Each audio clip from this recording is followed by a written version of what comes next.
Hi everybody, welcome back to our Jetta GL series here. This is episode 2, and in this episode we're going to do a little bit of a baseline on the Jetta here. I got some parts behind me. One thing I always like to do when I get a new car is baseline it.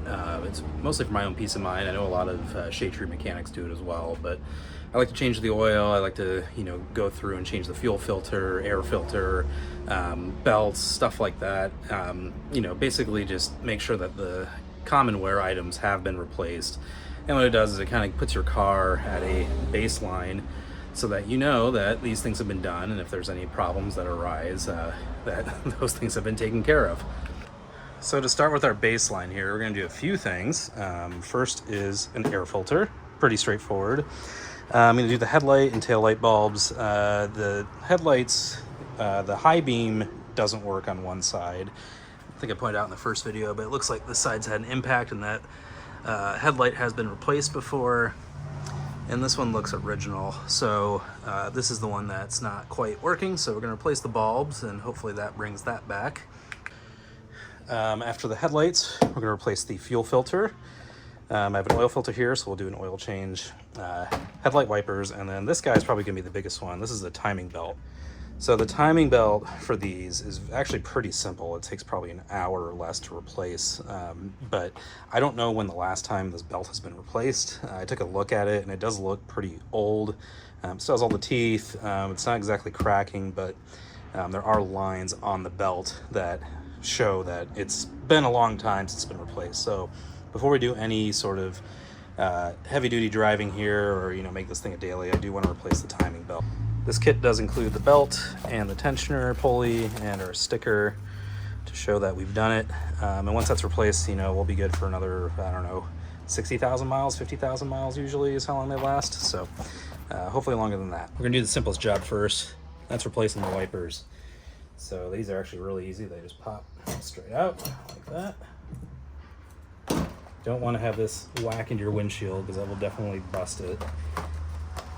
If you don't believe me, go to your junkyard and try it out for yourself. Right. New wiper, new blade. These are only a couple bucks a piece. Boom, done. Next side here, same thing. Pop those out. Perfect. Job done. Less than a minute. All right, now the wipers are on, let's go ahead and pop the hood and we'll get started on the headlights. All right, so the headlight bulbs are pretty accessible. There's a clip right here that holds it in. You just spin that off. And voila, we have a headlight. So then we have this clip here. Just pop that straight off and she's free. I got these Hella 9004 HB1s, pretty common headlight bulb size. Says it's 50% brighter, which is, I don't know, you be the judge there. I don't have a lumen indicator, meter, whatever you want to call it. But anyway, they were cheap, they were on Rock Auto, so let's toss them in. Installation's pretty easy. You just put the bulb in, you twist the lock ring onto the headlight and plug the clip in, and voila, you've got a new bulb installed. Passenger side, same thing. Pop the bulb in, twist the lock ring. I actually have a loose one on the driver's side, so I'm going to replace that soon, but overall, yeah, here come the bulbs. Boom. They're not very bright because I do have a low battery, but hey, we have brights now. All right, so the headlights are in, the headlight bulbs anyway, and they seem to be working. I've got high beams on both sides now, which is great, but I'm sure you noticed that it was pretty dim. So this battery, I have no idea how old it is. It's Rural King, whatever brand that is. It's interesting because it will drain down over time, which tells me that there is a parasitic drain somewhere that I'm going to need to track down. But it does stay charged for a while. If I run the car every few days, it'll actually stay charged. So I've got it on the battery box right now. So we'll let that charge for a few hours and see if it comes back. If not, I do have a good battery we can put in and replace this guy. Okay, so now we've gotten the headlights done, put the wipers on. We're gonna go ahead and tackle the air filter. I'm curious to see how bad this thing is. Removing the air filter is incredibly easy on this car. You just pop the 4 clips out, fight with the filter a little bit as it gets stuck to the housing, and there it is. So pop in a new one, 4 clips again, Wham bam, thank you ma'am, she's done. Easy. Okay, that was another relatively quick and easy job. It's literally just 4 of these little snaps here to pull the filter out. Yeah, this thing is not looking too fresh. It's pretty black. Mind you, you know, it is a diesel and it does have some blow by, so having some black filter material is pretty expected. Don't know what brand it is. It doesn't appear to be a man filter. Let's see. No, it doesn't say. Anyway, I'm glad we did this. As you can see, it's completely black, and now we've got a fresh air filter in the car, and now it can actually breathe. So next thing I want to tackle is the fuel filter. So here's the fuel filter here. It comes from the fuel tank, goes to the filter, comes out of here and into the injection pump, which is nestled down in this area. The lines are looking a little crusty. I might think about replacing those, but they do appear to be this crimp-on style. They're not leaking right now, but I do want to replace those hose clamps. It's an interesting filter in that it's actually in the engine bay. Typically they're underneath the back of the car, but it also has this little bleed valve here. So that'll make priming this a lot easier because these engines, I do not believe have a primer on them, unlike the Bosch pumps that come on the Mercedes diesels. So here's a Bosch pump I was talking about. This is the primer here. This thing unscrews and goes up and down, and it primes your diesel injection pump. Here's our new fuel filter. So you can see it's got the bleeder up top. It actually has a drain on the bottom, which is pretty interesting. I've never seen that before. So I gotta assume this one's got the same thing. Water is not your friend with a diesel, so I'm sure that's used to drain that out after it's been sitting for a long time. First things first, let's get rid of these hose clamps. They're pretty crusty. Luckily, the actual fuel line itself, the fuel hoses, didn't stick too hard to the filter. Sometimes those stick and then they get destroyed. And yeah, throwing in a inline fuel filter here. I'll explain in the video why we're doing that, but yeah, I think it makes sense for this application. Hitting the clamp bolt in the back with some PB and using the old Phillips head vice grip combo to loosen that thing up. It was pretty crusty, so need a little extra effort. Getting the new guy in, beat it into place, use the same combo there so I don't have to pop off my vice grip. New hose clamps, throw those guys on there. Super easy. This car is very easy to work on. Having all this stuff right here in front of you is very refreshing. And chucking on the little extension line I've got here is just silicone tubing. This is all temporary. Throwing that on there for now. Get my hose clamp situated, and we'll plug in the fuel filter. There we go. Spin, spin, spin. Boom. Okay, so the new fuel filter's in. You probably saw me fight with the screw on the back here that actually loosens tensioner. One thing I'm sure you've noticed is this filter here. So obviously this doesn't go with that filter, but what it is it's a clear primary fuel filter from a Mercedes 300D, 240D, whatever it may be, the diesel engines. These go in before they go to the injection pump on the Mercedes, and then the injection pump actually has the lift pump for the fuel, and then it goes up to another filter, etc. But the reason I added this is because I have no idea what the fuel tank is like. I don't know if it's rusty inside. I'm not sure, you know, if there's a bunch of contaminants or if there's fungi or whatever it may be. So I put this on here temporarily. I'm gonna get rid of it obviously in the future, but until I figure out kind of what's going on in the tank, I'm gonna leave this here so I don't ruin that filter, and it also gives me an idea of what's going on, you know, depending on what kind of particulates end up in here. So anyway, the last thing to do is to open this up and let's bleed the fuel system and see if we can get it started.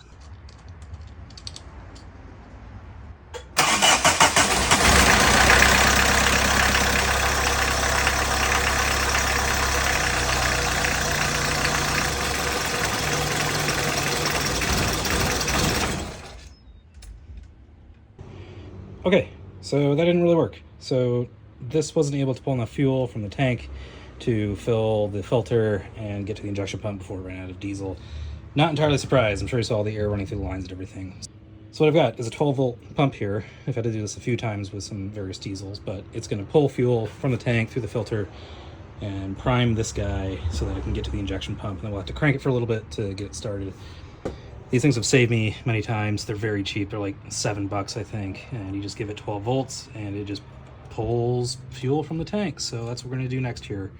You might ask yourself, how are we gonna power this thing? Well, I have it hooked into the headlight bulb socket, of all places. When I hit the brakes, pull the brakes, it's gonna turn the pump on and start pumping fuel.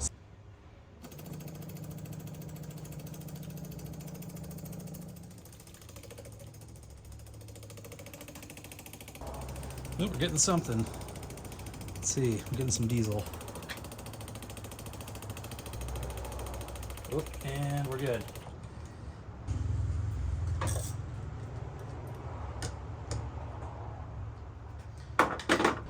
Okay, we are primed. So we have fuel come up through here. The lines are full. You'll notice that the filter is red. So yeah, it did run farm diesel for a long time. So I don't know if that's left over or not. One thing I did do though is I poured Marvel Mystery Oil in the tank. I like to do that because it does a good job of cleaning out the injection pump. I've done that in my diesels a few times, usually when I first get them. It's kind of part of the baseline, but I did that before I even started recording. So fortunately the fuel's gonna be red for a little bit. So let's go ahead and get this pump off of here, get this line rerouted back like it normally should be, and we'll see if we can get it started. Removing the pump is just as easy as installing it. Just pull it off, both lines, pull it out of the headlight socket that I powered it with, reconnect the fuel filter, and that's it. Super easy.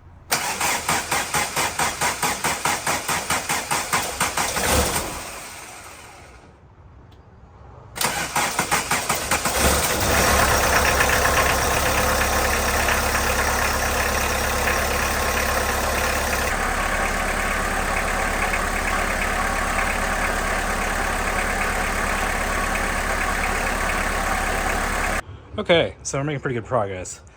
So, to recap, headlight bulbs replaced, air filter replaced, wiper blades replaced, fuel filter replaced. So next thing we're gonna do now is get this thing up on jack stands, we'll change the oil, and then we'll start to work on the timing belt.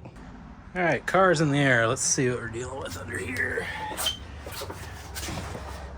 A little bit of an oil leak. Not anything we didn't predict would happen. Drain plug is right here. Oil filter's right there. That control arm is pretty crusty, so we do have new ones of those. Similarly, it just looks kind of gross under there, so we're gonna do all that. The subframe has a little bit of corrosion. It's not too bad. I think we'll end up painting that. This side obviously is a little cleaner, but that's because I think the oil leak from here is helping that out. A little crusty on the core support here. I think we can get those new. This bumper, nothing's really holding it on. Not much anyway. So I'll have to take that off and see what's going on. Turn signal, so we're gonna do that bulb next, but this one I see is holding the front bumper on, it looks like, so we'll have to exchange that. But overall, not too bad. Pretty grimy, pretty greasy, but nothing too crazy. We'll hit this with the pressure washer and get this all cleaned up. But Changing oil on this car is pretty bog standard. You loosen up your drain plug, let the oil spill out everywhere, try not to get some on the garage floor. Go ahead and take your oil filter off. I need to get a oil filter wrench for this guy. It's a little hidden up in the engine bay, but came out pretty easy. Loosened it by hand, nice crusty old Fram filter. Let that guy drain the pan for a bit. I'm gonna toss in our new Bosch filter, put some oil around the ring so that we can have a better seal. Twist a little bit easier too, and you're done. okay, so oil's drained. We have a new filter on. I don't know how old the old one was, but it was a Fram from God knows when. So definitely needed that. So typically when I change oil on diesels, I use the Shell Rotella T6. But I have this full synthetic 5W40 laying around, and I want to put in some MOS2 anti-friction engine treatment because I don't know what the condition of this engine is, and it does have some blow-by. That's the reason for the oil catch can that I installed. So I'm going to start out first oil change using the full synth from O'Reilly and the anti-friction, and then we'll go to Shell Rotella T6 after that. So this engine takes 4 and change quarts, and I've got a little under 4 here. So 1, 2, 3, and what is that? 4/5, something like that. And then this guy is another 300 milliliters, 10 ounces. So this is going to go in first, and then we will fill until our dipstick shows that we are full. Filling the oil in this car is just as easy as draining it. So we'll start with our MOS2 from the Kamali, put that in there. My filter doesn't go in all the way because there's like a plastic cover under the valve cover that sits over the cams, gets in the way. And then, yeah, top off the oil. Pretty much took the whole thing there. Check our dipstick, and we're set. All right, so oil is changed, and it's full. Blow-by seems a little bit better, but car's not warm yet, and yeah, I don't think that means anything just yet. So yeah, next thing to do is a timing belt. To do the timing belt, we need to do a couple things. There's a belt from the alternator to the AC compressor, from the AC compressor down to the crank and water pump, and then there's another belt way down here that is for the power steering pump, and that also attaches to the crank and the water pump. So all those need to come off. Then we can take off this plastic cover here. Get that plastic cover off.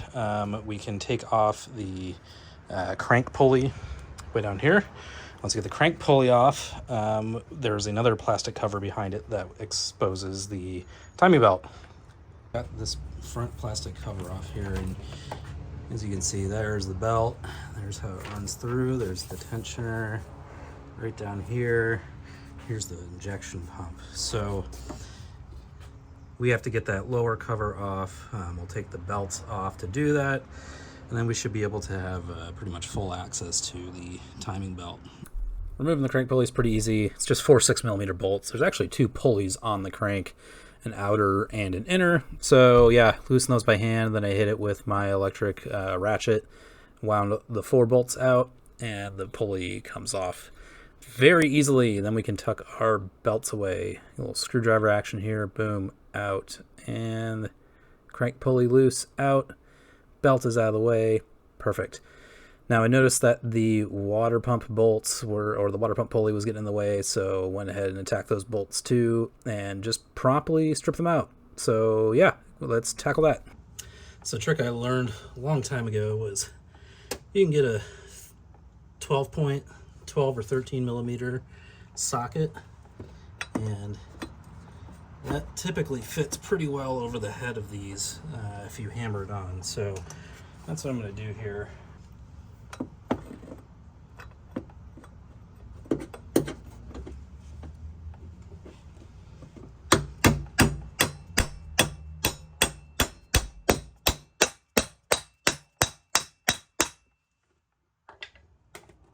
Should break free. Perfect. Okay, now the bolts are off. This should just come right off. There is a washer behind here. It's not there. Oh, it's actually not present at all. That's good. Let's walk this pulley off.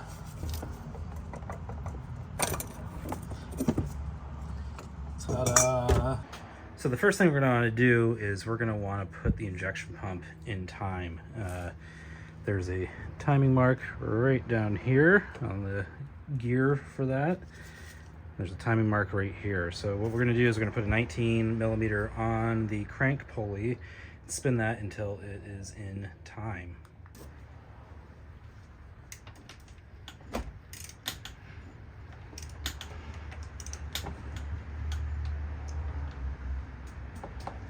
Okay, it looks pretty good right there. So now you can see our timing mark on the cam gear for the ejection pump is lined up with our mark here. Now one thing we don't know is if the actual cam is lined up. So we'll have to remove the valve cover gasket, check the cam, and kind of lock it in the back. There's a cutout in the back of the cam that you can basically pin, and it keeps the cam at top dead center. Removal of the valve cover is super easy on this engine. It's just 8 10mm nuts.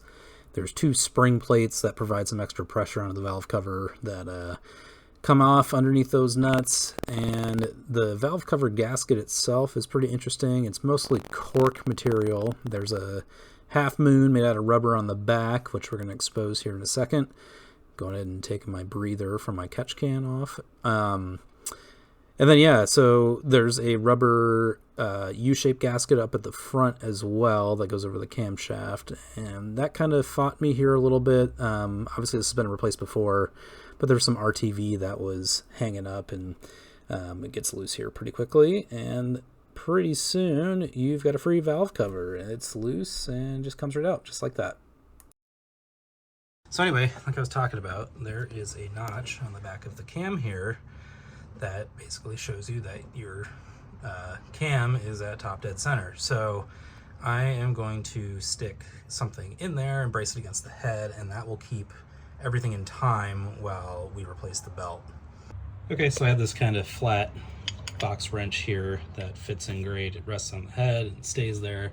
I also took off kind of that internal plastic cover there, and you can see that we are indeed at top dead center because the cam lobes are facing upward, which means the valves are closed and the piston is all the way up top. So we are in time right now, and now we can remove the timing belt. Removing the timing belt's pretty easy. Just got to loosen up the tensioner here. There's actually no spring or anything. It's all done by hand, and it's a great shot of my shoulder. Yeah, now that that's loose, we're just going to go ahead and work the belt off of the cam gear and the injection pump gear, and it just pops off like that. Now the timing belt's free. So here we have it. The belt is off. You know, it's actually not in terrible shape, but these lines, like I said, they're not really what you want to see on your belt. So glad we replaced it. It's not cracking or anything. It doesn't look like it's chewed up too bad, so it probably would have lasted, you know, another 20,000 miles or so. But you know what? We're baselining, so this is an easy job, and this is something that we want to replace. All right, so as I mentioned, the water pump seems to be leaking, and all I did was take these 3 bolts out that hold the pulley on, so I'm guessing that it's leaking back here for some reason. You know, something got thrown out of whack, and it's just leaking. So I got a new pump, comes with a new gasket, new O-rings and everything. So before we put the new belt back on, we're gonna go ahead and just replace the whole pump here, since we have everything apart already. So you can see it's leaking pretty good. It's actually coming from the weep hole. You can't really see it back there, but just since I've been sitting here working on the timing belt, this is how much has leaked out. So I'm glad that we are doing this. Okay, so the old pump is out, and this is a GMB pump, I guess, from Japan, which is interesting because these impellers are usually a signal of a cheap water pump. So this has been replaced before. It looks like there was no gasket put on it. It was just RTV'd, which seemed to work. We have a gasket with ours, so we're going to be going that route. We'll have to clean up the surfaces and put on the new pump. Okay, so here's the new pump with the gasket on it, and here's the old pump. They're, as you can see, pretty close to identical. The impellers here are a little different.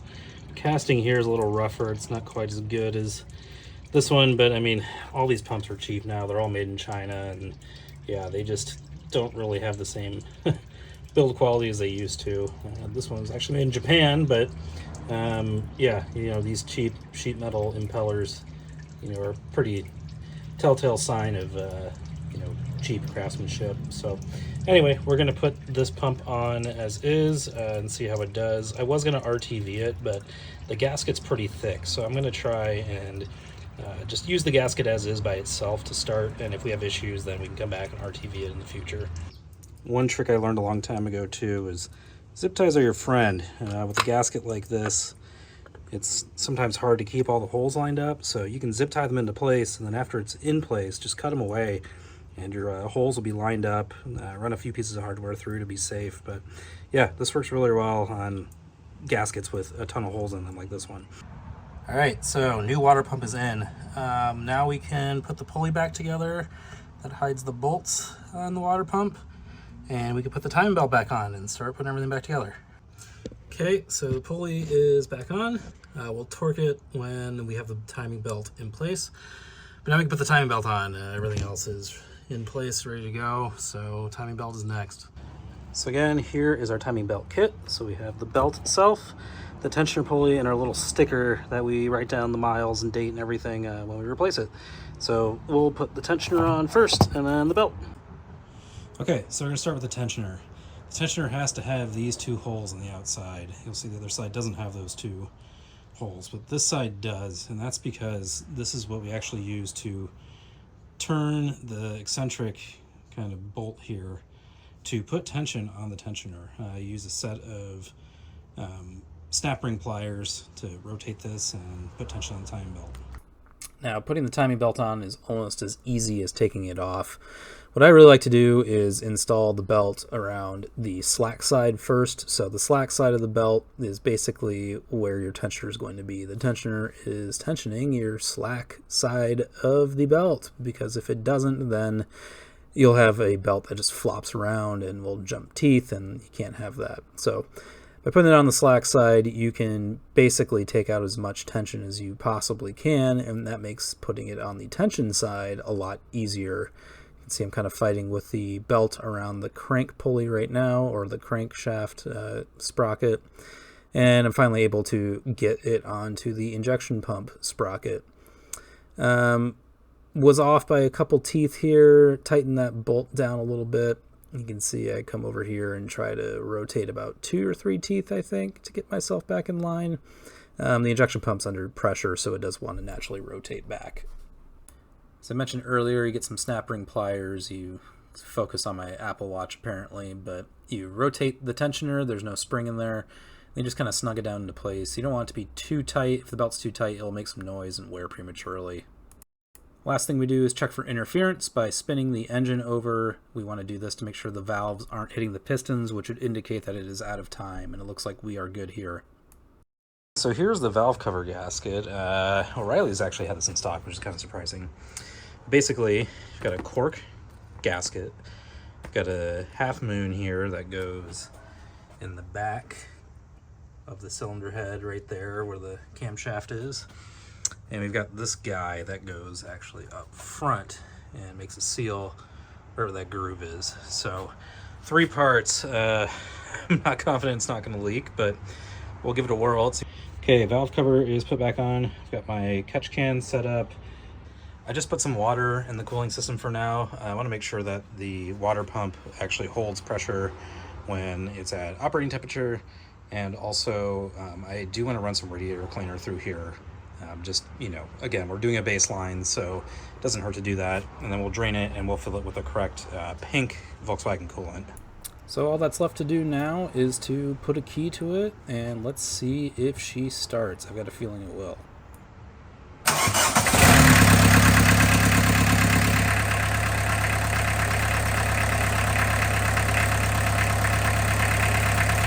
So it's been running for about 10 minutes now. Yeah, no, sounds good. Sounds just like it did before. It's up to temperature. Coolant is right where it should be. Air hose is hot. That's good. Coming inside. Yeah, sitting at temperature right where it should. No warnings there. No oil pressure lights, nothing. So yeah, I think job done on the timing belt and water pump.